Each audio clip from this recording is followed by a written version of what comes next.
Der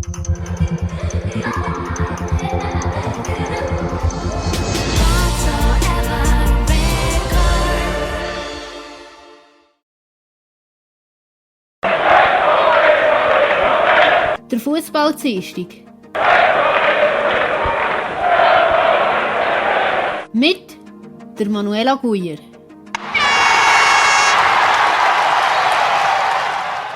Liebe Hörerinnen und Hörer, ich begrüße euch zu einer neuen Sendung. Schön, dass ihr dabei seid. Es hat wieder einige Geschichten aus dem Fußball gegeben.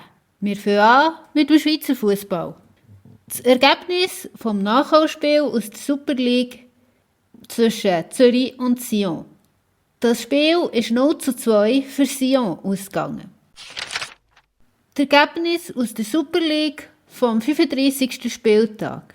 FC Lugano gegen Servette 3:1.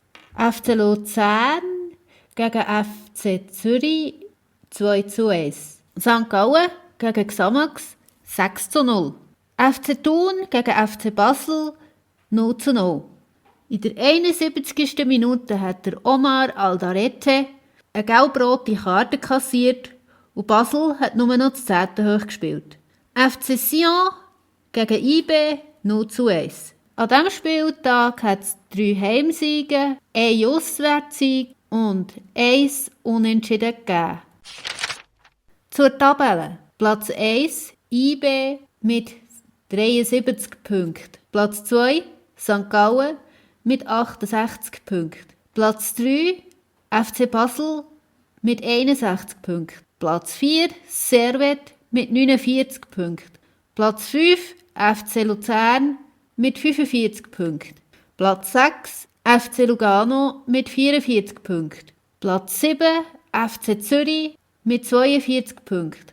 Platz 8 FC Thun mit 37 Punkten. Platz 9 FC Sion mit 36 Punkten.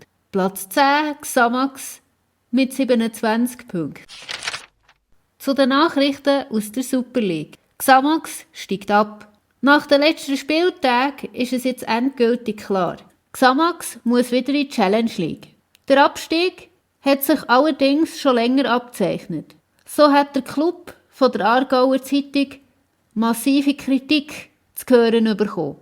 Unter anderem ist gestanden, dass die Mannschaft nicht stark genug war, um in der ersten Liga zu bestehen.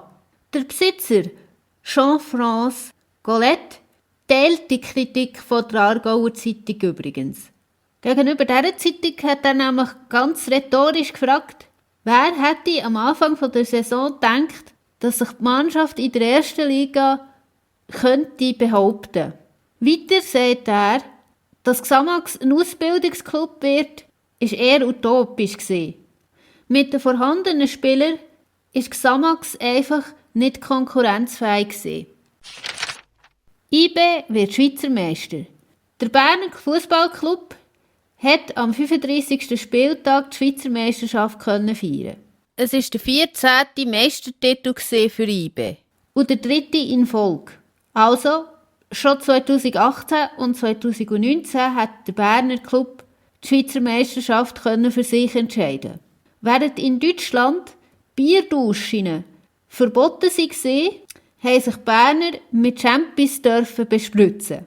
Der Sportchef Christoph Spicher hat sich gegenüber dem IBTV geäussert und gesagt, wir haben dieses Jahr noch mehr Widerstände überwinden, um den Meistertitel zu gewinnen.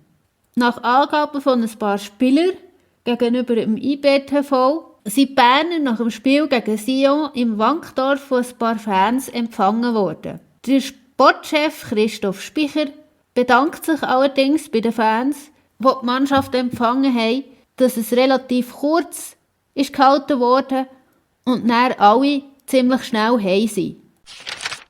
SFL arbeitet an einem Schutzkonzept für die neue Saison. Die SFL möchte ab der neuen Saison 50% der Stadien wieder benutzbar machen. Darum arbeiten sie an einem Schutzkonzept, das unter anderem eine Maskenpflicht beinhaltet, einen Verzicht auf Gästefans und in der Raiffeisen Super League einen Verzicht auf Stehplätze. Die FSL sagt dazu, dass Clubs nicht mehr lange vor 1000 Zuschauern spielen können, ohne dass das finanziell für die Clubs spürbar wird. Der FC Zürich hat wieder einen Corona-Fall. Beim FC Zürich ist wieder ein Spieler positiv auf Corona getestet worden. Der Spieler hat leichte Symptome gehabt. Die Kantonsärztin hat keine Massnahmen angeordnet. Darum hat das Spiel zwischen dem FC Luzern und dem FC Zürich auch stattfinden. Ein neuer Cheftrainer für die U21 vom FC Zürich. Der FC Zürich teilt am 30. Juli mit, dass die U21 einen neuen Cheftrainer hat bekommen.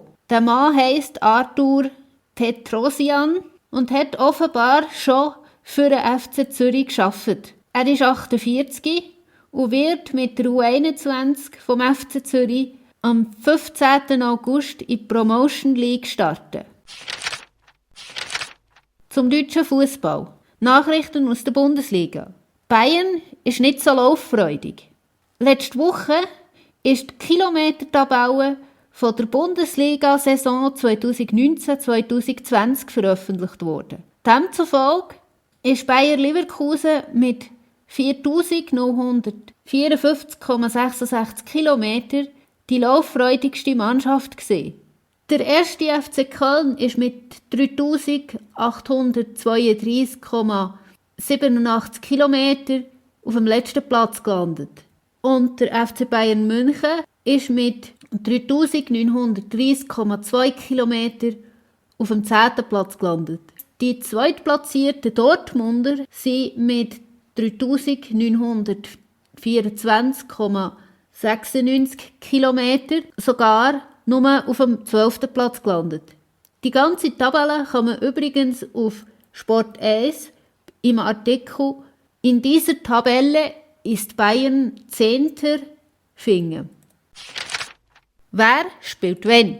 Im DFB-Pokal stehen die Partien von der ersten Runde fest.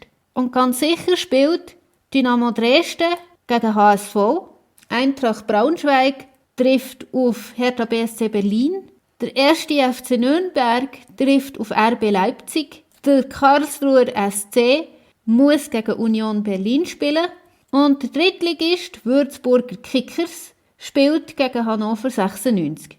Der MSV Duisburg spielt gegen Borussia Dortmund und Wien Wiesbaden trifft auf Heidenheim. Der erste FC Magdeburg trifft auf SV Darmstadt. Und dann noch der FC Ingolstadt, der spielt gegen Fortuna Düsseldorf. Alle anderen Partien sind zwar ausgelost, stehen aber noch nicht Gegner fest. Unterschiedliche Trainingszeiten bei Eintracht Frankfurt. Am 29. Juli hat der Adi Hütter bei der Pressekonferenz anlässlich Europa League-Spiel gegen FC Basel, wo am Donnerstag stattfindet, gesagt, dass die Mannschaft in 2 Gruppen trainiert. Die eine Mannschaft ist die für das Spiel gegen FC Basel zugelassen sind, also noch dürfen spielen.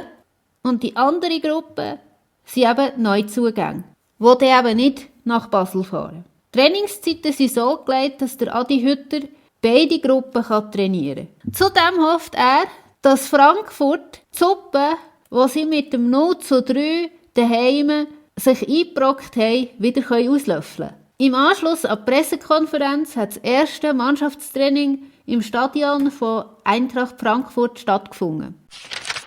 Der BVB startet erst am Montag ins Training. Normalerweise wäre der BVB in der letzten Juliwoche genauso wie die anderen Bundesligisten ins Training gestartet. Doch dieses Jahr geht das nicht. Der Sebastian Kehl hat in einem Interview, das man auf dem YouTube-Kanal von Borussia Dortmund schauen kann, erklärt, dass der Trainingsstart auf den Montag, den 3. August, verlegt worden ist. Die Spieler müssen zuerst 2-mal negativ auf Corona getestet werden. Erst dann darf der BVB mit dem Training anfangen. Der Sörgen kritisiert DFL. Am Freitag, am 31. Juli, ist bekannt worden, dass der Fritz Sörgen, ein Pharmakologe, massive Kritik am Schutzkonzept für die Fans von der DFL übt. Er hat ein Interview für die Funk-Mediengruppe gegeben. Der Sörgen kritisiert vor allem, dass die DFL keine Studie in Auftrag gegeben hat, die Risikoabwägungen feststellt etc. Clubs haben von der DFL den Auftrag bekommen, Vorschläge zu machen für ein Schutzkonzept nach den behördlichen Vorgaben. Nach Angaben von OneFootball Deutschland sollen Gästefans, Alkohol und Stehplätze verboten sein im Stadion. Clubs reden allerdings nicht von nur 1000 Fans, sondern von wesentlich mehr. In der Vergangenheit waren auch Massen-Corona-Tests im Gespräch gewesen. Doch Experten halten das für wenig sinnvoll. Dabei gibt es zu bedenken, dass pro Bundesligaspieltag 9 Bundesligaspiele stattfinden und bei jedem Bundesligaspiel müssen rund 22'000 Zuschauer vorher getestet werden. Und bei dieser Menge ist die Umsetzung auch eher schwierig. Und die Frage stellt sich dann natürlich auch, wer die Tests zahlt. Der Zuschauer, der Verein oder wer? Der Söder hält die Zuschauer im Stadion für ein falsches Signal. Am Sonntag, am 2. August, hat Sport 1 berichtet, dass der Markus Söder aufgrund der steigenden Corona-Zahlen keine Möglichkeit für eine Rückkehr der Fans ins Stadion sieht. Geisterspiele wären okay, aber eine grössere Menge an Zuschauern ins Stadion zu lassen, wäre das falsche Signal. Fraglich ist jedoch, ob die Clubs in der Bundesliga eine weitere Saison ohne Zuschauer verkraften können. Während dem Lockdown hat beispielsweise Schalke mit der drohenden Zahlungsunfähigkeit gekämpft. Da nicht jeder Club gleich viel TV-Geld bekommt, besteht zudem die Möglichkeit, dass das TV-Geld darüber entscheidet, ob Clubs zahlungsunfähig sind oder nicht. Die fehlenden Fans haben sich während der vergangenen Saison natürlich auch im Wettbewerb ausgewirkt. So sind heimstarke Teams plötzlich nicht mehr so heimstark gewesen und umgekehrt. Clubs wie Arminia Bielefeld oder Stuttgart, die weniger TV-Geld bekommen als jetzt zum Beispiel der FC Bayern München, wo ja der Löwenanteil bekommen hat, gerade, könnten, wenn keine Zuschauer ins Stadion dürfen, unter Umständen die Leidtragenden sein. Die Faninitiative Unser Fußball. Vor einigen Wochen ist über die Faninitiative Unser Fußball diskutiert worden. Oft hat man die Forderungen von dieser Initiative mit den Ultras gleichgesetzt. Doch was ist unser Fußball eigentlich? Wie es der Name schon sagt, ist es nicht eine neue Gruppierung oder ein Fanbündnis, so wie das in den Medien ist kommuniziert wurde, sondern eine Initiative. Also eine Unterschriftensammlung. Sie fordern eine fairere Verteilung vom TV-Geld, einen faireren Wettbewerb und ein nationales Financial Fair Play. Nach dem Ende der Saison 2019-2020 ist das Schreiben, das man übrigens auf ihrer Webseite anschauen kann, auf unserfussball.jetzt mitsamt diesen Unterschriften der Vereine, der DFL und dem DFB zugeschickt worden. Da man als Einzelperson, aber auch als ganzer Verein hat können unterschreiben, müssen also nicht zwingend nur Ultras unter diesen Unterschriften sein. Es könnte sich dabei also auch um ganz normale Fußballfans handeln, die sich nicht wirklich zu der Ultragruppe zählen.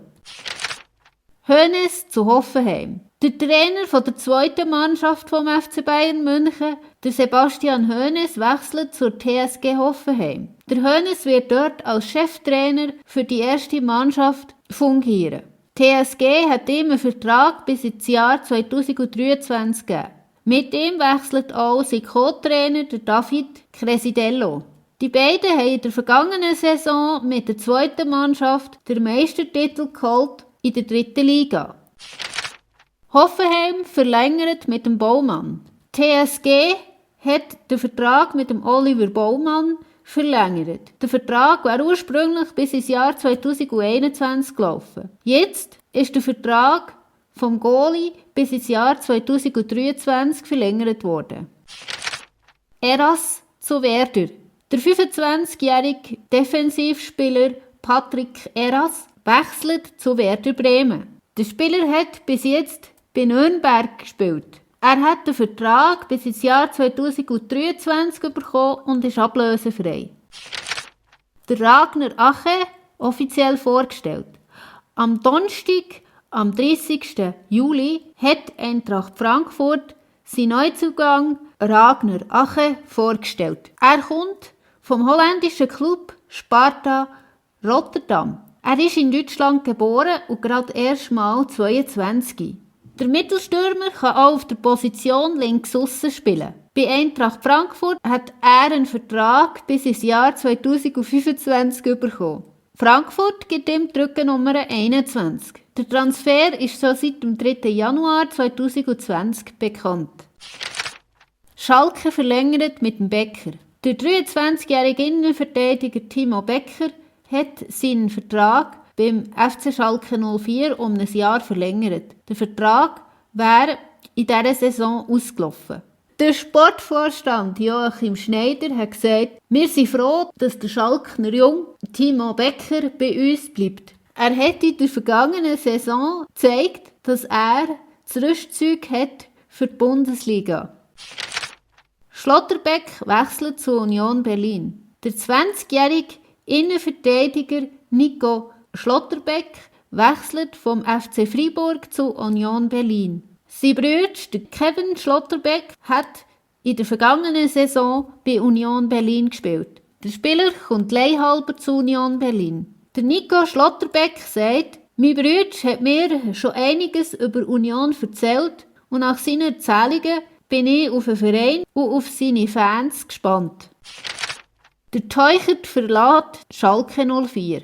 Der 23-jährige Mittelstürmer Cedric Teuchert verlässt Schalke 04. Er wechselt zu Union Berlin. Die Länge des Vertrags ist unbekannt.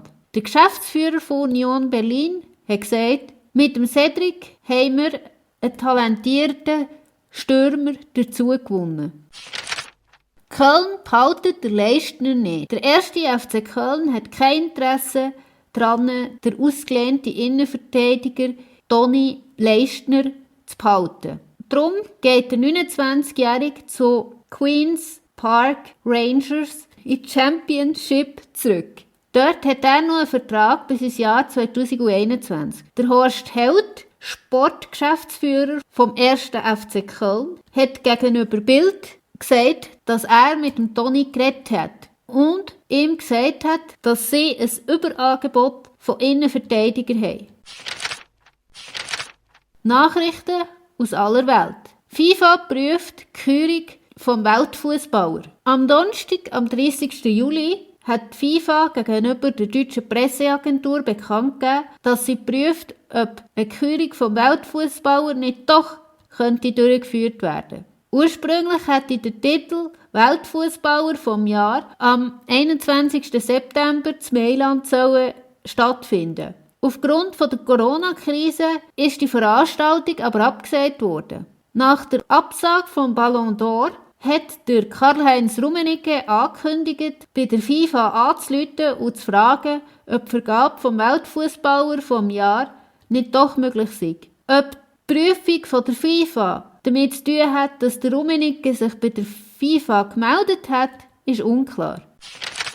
Manchester City hat 2 Richter für das Kassurteil ausgesucht. Vor einigen Wochen haben wir hier über das Urteil von der Champions League Sperre bei Manchester City berichtet, wo ja ist aufgehoben wurde. Das hat für Aufregung gesorgt bei Fans und auch bei ein paar Clubs. Jetzt ist die Urteilsbegründung da. Aus der Begründung geht laut Angaben von Sport 1 hervor, dass 2 Richter vermutlich unter einem Interessenskonflikt gestanden sind. City hat nämlich der CAS, einen portugiesischen Richter, als Vorsitzenden für das Gremium vorgeschlagen. Sport 1 berichtet, dass das laut der CAS-Regelung gar nicht erlaubt ist. Der Vorsitzende muss vom Chef von der Berufungsschlichtungsabteilung vom Sportgerichtshof ausgewählt werden. Doch CAS hat den Vorschlag von City durchgewunken. Das zweite Mitglied vom Gremium hat die UEFA ausgesucht und das dritte Mitglied